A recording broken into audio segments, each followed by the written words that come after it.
Analyse du 29 août. Bon. Ça, c'est notre support.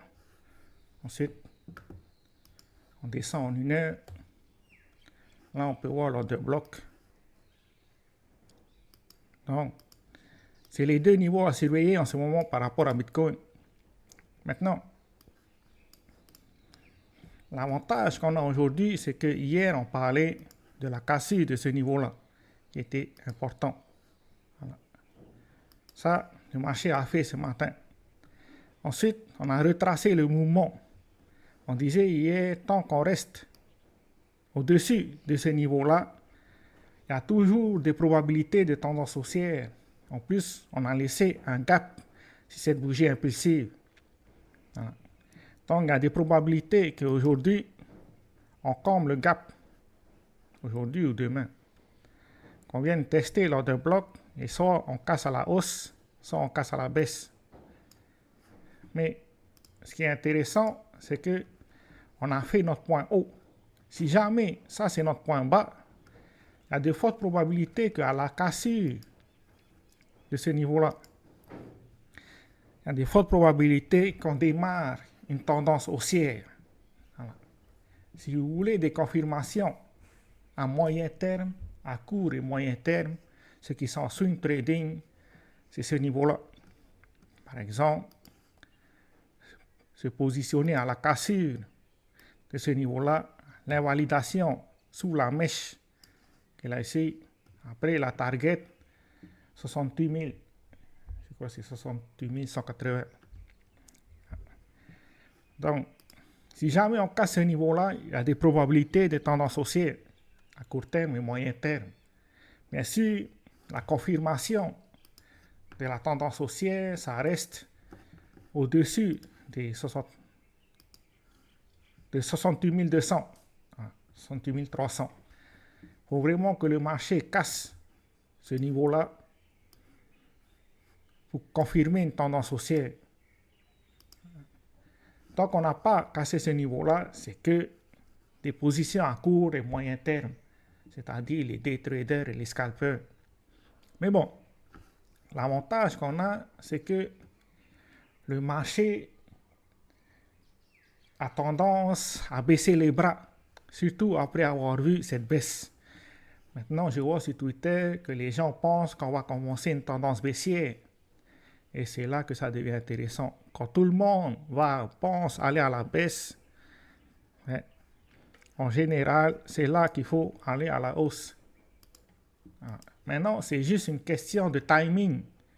Parce que ça se peut qu'on a raison sur une tendance haussière ou baissière, mais qu'on a tort sur le timing. On s'est positionné trop tôt et à la fin, le marché coupe notre position.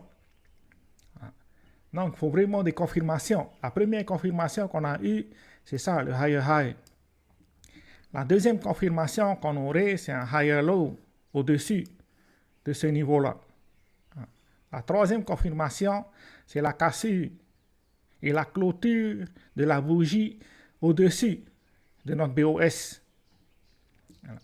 Si vous voulez des confirmations, c'est ces trois-là, ces trois étapes. La première, on l'a.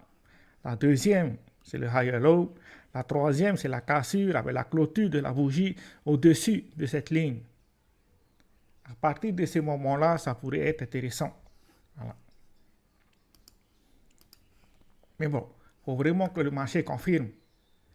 Parce qu'il faut penser que depuis mars, je crois que c'est le 13 mars, depuis le 13 mars, les vendeurs, à chaque fois qu'on arrive à cette hauteur, les vendeurs interviennent sur le marché et ramènent le prix.